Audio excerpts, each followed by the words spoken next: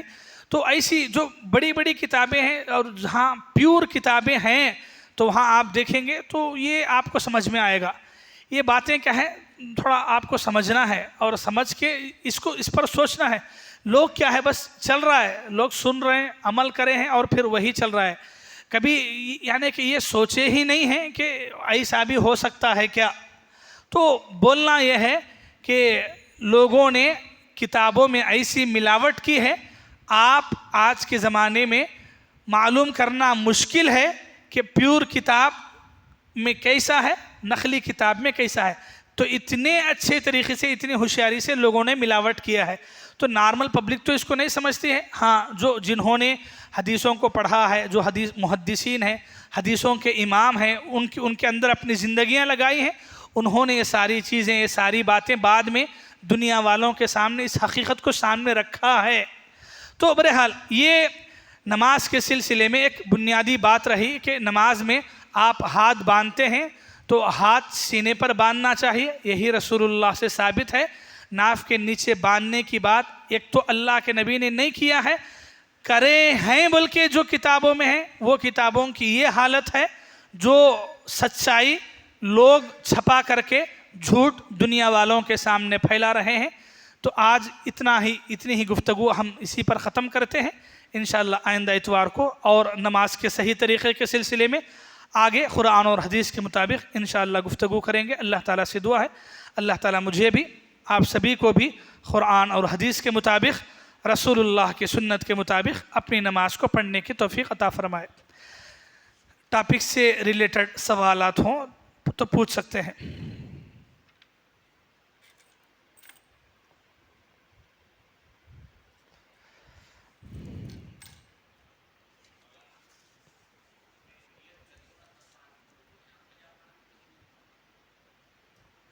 اور ایک بار تھوڑا زور سے بولیں۔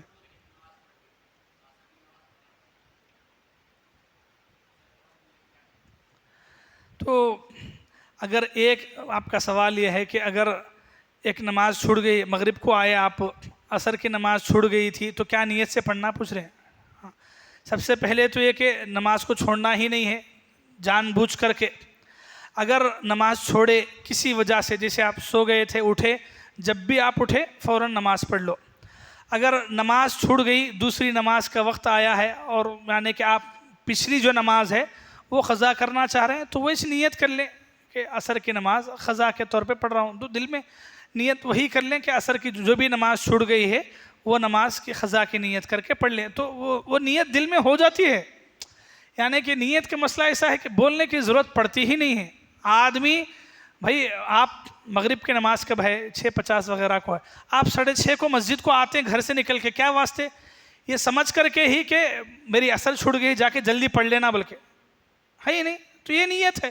وضو تو ایسی بہت ساری آدمی نیت کرتا ہی ہے، تو لوگ جو ہے خواہ مخواہ زبان سے لا کے بگاڑ دیے ہیں، ورنہ نیت ہوتی ہے۔ تو اگر کوئی نماز آپ کی سی چھوٹ گئی ہے تو پچھلی جو بھی نماز چھوٹ جاتی ہے وہ نماز کی قضا کی نیت کر کے آپ پڑھ لیں گے۔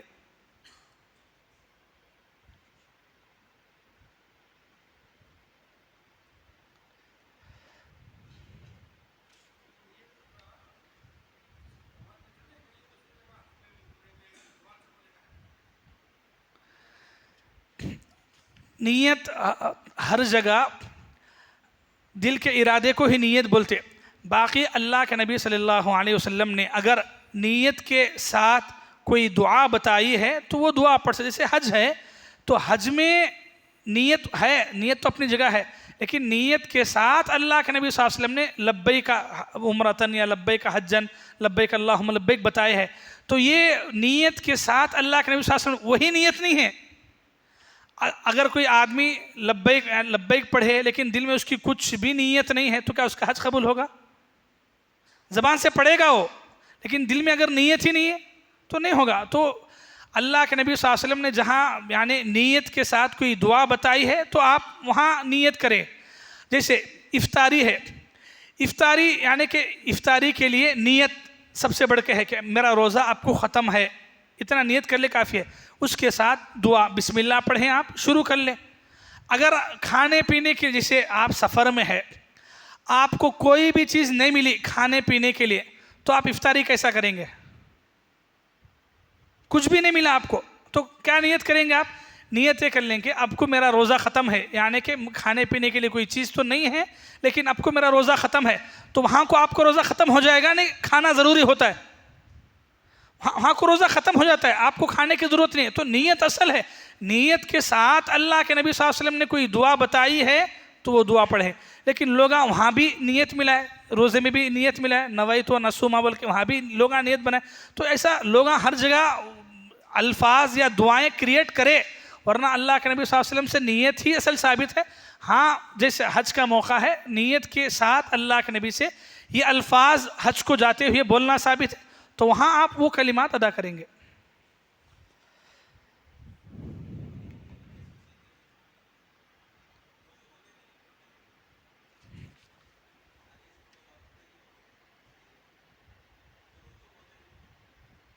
انہوں رجوع نہیں ہوتے بول رہے ہیں. ہاں سوال یہ ہے کہ ابھی بات آئی کہ ناف کے نیچے کی بات وہ حدیث کی کتاب میں نہیں ہے، تو لوگ جو ہے اپنے بات سے رجوع یعنی کہ واپس لے لے کو صحیح عمل کئی کو نہیں کرتے. صحیح عمل کرنے سے شیطان رکاوٹ ہے، شیطان کی رکاوٹ ہے. شیطان نے دماغوں میں ڈالا ہے کہ اگر ایسا کریں گے تو تمہارے امام کے خلاف میں جائے گا. آپ دیکھ لیں بہت سارے علماء ہاں ہیں ماشاء اللہ، بہت سارے علماء جو یعنی کہ پہلے حنفی تھے یا الگ الگ تھے، بعد میں جب ان کو قرآن اور حدیث کے بارے میں پتہ چلا، صحیح نماز کا طریقے کے بارے میں پتہ چلا، تو انہوں نے توبہ کی اور صاف ڈنکے کی چوٹ پر کہا کہ یہ غلط طریقہ تھا، مجھے صحیح طریقہ معلوم ہو اور میں آج سے اس کو اپناتا ہوں. بہت سارے ماشاء اللہ حق کو قبول کرے اور حق کو اپنائے بھی. لیکن اب بھی بڑی تعداد ایسی ہے جو عمل نہیں کر رہے ہیں. کیوں نہیں عمل کر رہے؟ وہی کہ ان کے امام جیسے اب چار امام بنا لیے، 4 اماموں کو فالو ہونا سمجھ لیے، تو اب لوگوں کے دماغوں میں یہ ہے کہ اگر یہ کام کریں گے تو ہمیں یہ امام کے فالوورز نہیں ہوتے. تو اس لیے کیا ہے، مجبور ہو کر یعنی کہ جانتے بوجھتے ہوا بھی وہ غلط نماز پڑھ رہے ہیں، جانتے بوجھتے ہوا. آپ یقین مانیں، آپ جتنے لوگ ہیں یعنی کہ جتنے علماء پڑھ رہے ہیں، کیا ان کو نہیں معلوم کہ یہ حدیث کتابوں میں ہے؟ لیکن مسئلہ یہ ہے کہ ان کے مدرسوں میں ایسا ہی پڑھایا گیا ہے. سلیبس کی کتاب سب سے بڑا قصوروار ہندوستان میں سلیبس ہے. مدرسوں کا سلیبس ہی ایسا ہے کہ وہاں کتابیں وہی کتابیں پڑھائی جاتی ہیں جو کتابیں اماموں کے مطابق ہیں. جو کتابیں اماموں کے خلاف میں ہیں وہ کتابیں پڑھائی جاتی نہیں ہیں. کیوں؟ مطلب یہ کہ آپ کو کچھ بھی نہیں معلوم، آپ پڑھنے کے لیے گئے مدرسے میں، تو آپ کو مدرسے میں 8 سال 10 سال آپ کا ذہن بنایا ہی کیا واسطے؟ یہ اس واسطے کہ آپ کو نماز ایسے ہی پڑھنا، ایسے ہی پڑھنا. تو آپ بولو آپ باہر آنے کے بعد اس کے خلاف میں بات کرتے نہیں کرتے. کیوں؟ آپ کا ذہن، آپ کے سلیبس، آپ کی کتابیں، آپ کے امام، آپ کے حضرت سب آپ کو ویسا ہی پڑھائے، ویسا ہی بنائے ہیں. تو ظاہر سی بات ہے کوئی خلاف میں نہیں جاتے، الا ماشاء اللہ جن پہ اللہ رحم کرے، جن کو اللہ توفیق دے تو وہ ماشاء اللہ بدلتے ہیں. اور آج بھی ہیں بہت سارے جو بدل رہے ہیں. لیکن ہماری ذمہ داری ہے بولنا، بتانا حق کیا ہے، بولنا ہماری ذمہ داری ہے. حق آنے کے باوجود بھی اگر کوئی عمل نہیں کرتا تو وہ اللہ کے پاس جواب دے لینے والا ہے. لیکن جانتے بوجھتے ہوئے بھی یہ ناانصافی، یہ حق کو چھپانے کا کام جو ہے برابر چل رہا ہے. برابر آج بھی جو ہے یہ کام برابر چل رہا ہے کہ لوگوں کو معلوم ہونے کے باوجود بھی یہ آپ کو معلوم ہے، یہ جو میں بات بولا کہ اصلی کتاب میں یہ بات نہیں ہے، تو وہ اصلی کتاب آپ بولو کہ یہ بات آپ کو معلوم تھی کہ آج تک نہیں معلوم تھی. تو جب آپ کو ہی معلوم نہیں تھی تو ان کو کیسے معلوم ہوگی؟ تو ان کو تو یہی پڑھایا گیا ہے کہ کتاب میں ہے، کتاب میں ہے، تو وہ سمجھیں گے کہ کتاب میں ہے. تو یعنی کہ لوگ کیا ہے، پبلک، ان کو کچھ بھی نہیں معلوم ہے، ان کو جیسا بولا گیا ویسا اب انہوں ڈھونڈتے کہ جا کے اصلی کتاب میں ہے کہ نہیں ہے. تو کہاں ہے فرصت اتنی؟ تو مسئلہ یہ ہے کہ جیسے اماموں نے بتایا ہے لوگ ویسا ہی فالو ہو رہے، کبھی یہ سوچتے نہیں ہیں کہ واقعی میں ویسا ہے کہ نہیں ہے. تو اسی لیے آپ کو آنا ہے، اتوار کو وقت نکالیے، آئیے انشاءاللہ حدیث کے مطابق جو رسول اللہ کی نماز کا صحیح طریقہ تھا وہ انشاءاللہ آپ کے سامنے آئے گا. جی جی جی ہاں ہاں، یہ بھی ایک اچھا سوال ہے کہ عورتوں کو سینے پہ ہاتھ باندھتے انوج بولتی، تو یہ کہاں سے لائے بول کے بول رہے ہیں. تو یہ سیٹنگ ہے. کیسی سیٹنگ؟ ابھی نماز میں ہاتھوں کو اٹھانے کا ذکر آیا، اللہ کے نبی سے کیا ثابت ہے؟ کندھوں تک یا پھر کانوں تک. تو وہ لوگ کیا کرے؟ ڈیوائڈ کرے. مرد بانا کیا ہے؟ کانوں کو لگانا. اور عورت کیا ہے؟ کیا کرنا؟ عورتیں کہاں تک اٹھاتے ہیں؟ کاندھوں تک اٹھاتے ہیں. کیوں عورتیں کاندھوں تک کیوں اٹھاتے ہیں؟ تو وہی چونوں پڑھائے سو سمجھائی سو ہے کہ کانوں تک جو ہے عورتیں اٹھانا، اور یہ کانوں تک کانوں کو لگانا مرد بنا ہے، اور کندھوں تک. ٹھیک ہے. تو یعنی آپ یہ دلیل ہے کہ کندھوں تک اٹھانا حدیث سے ثابت ہے. اگر صحیح نہیں ہوتا تو عورتیں کہیں پڑھتے، انہوں کہیں کو بولتے عورتوں کو. یہ ایک بات. یہاں ایسا سیٹنگ کرے کہ یہ طریقہ ان کو، یہ طریقہ ان کو. اب ہاتھ باندھنے کے بارے میں عورتیں پورے ہاتھ کہاں باندھتے ہیں؟ سینے پہ ہاتھ باندھتے. تو انہوں کیا سیٹنگ کرے؟ مرد بانا ناف کے نیچے باندھنا، عورت اوپر باندھنا. تو مرد بانا ایسا، عورت ایسا. اور کیوں کرے؟ اس لیے کہ ان کو خود معلوم ہے کہ حدیث میں ایسا ہے، اللہ کے نبی سینے پر ہاتھ باندھتے. آپ آج بھی ان سے جا کے پوچھو کہ سینے پر ہاتھ باندھنے کی حدیث ہے تو کئی کو عمل نہیں کرتے. بولے تو انہوں وہی بولتے پہلے کہ سینے پر ہاتھ باندھنے کی حدیث عورتوں کے واسطے ہے سو بول کے. تو یہ الگ کہ یہ تمہارے واسطے، یہ تمہارے واسطے. سوال یہ ہے کہ یہ ڈیوائڈ، یہ فرق کون کرے؟ رسول اللہ کرے؟ تو رسول اللہ کیسا کرتے؟ ان کے واسطے ایک نماز، ان کے واسطے ایک نماز، ان کے واسطے ایک طریقہ، ان کے واسطے نہیں. تو آپ یہ خود اس پہ آپ سوچتے جائیں کہ آج عورتوں میں ایک طریقہ ہے، مردوں میں ایک طریقہ ہے، تو یہ الگ طریقہ کیوں ہے؟ یہ سب انج کریٹ کرے سو، یہ ہمیں نہیں ہے. یہ یعنی کہ ان کے گھروں میں ان کی عورتیں خود ایسا نماز پڑھتے، کندھوں تک اٹھا رہے اور سینے پہ ہاتھ باندھ رہے. تو سینے پہ ہاتھ کیوں باندھ رہے؟ جب آپ بولتی کہ سینے پہ ہاتھ باندھنا غلط ہے تو پھر آپ کی پوری عورتوں کی نمازیں گئے. تو وہ بولیں گے کہ نہیں، وہ سینے پہ ہاتھ باندھنے کی عورتوں کے واسطے، ناف کے نیچے مردوں. تو یہ ہے مسئلہ. یہ پوری سیٹنگ جو کرے ہیں سب امامہ مفتیاں بعد میں آنے والے لوگ کرے، ورنہ اللہ کے نبی صلی اللہ علیہ وسلم ثابت ہی نہیں. تو مرد اور عورت کی نمازوں میں یہ فرق، یہ حدیثوں کو جھٹلانے کا ہی ایک طریقہ تھا.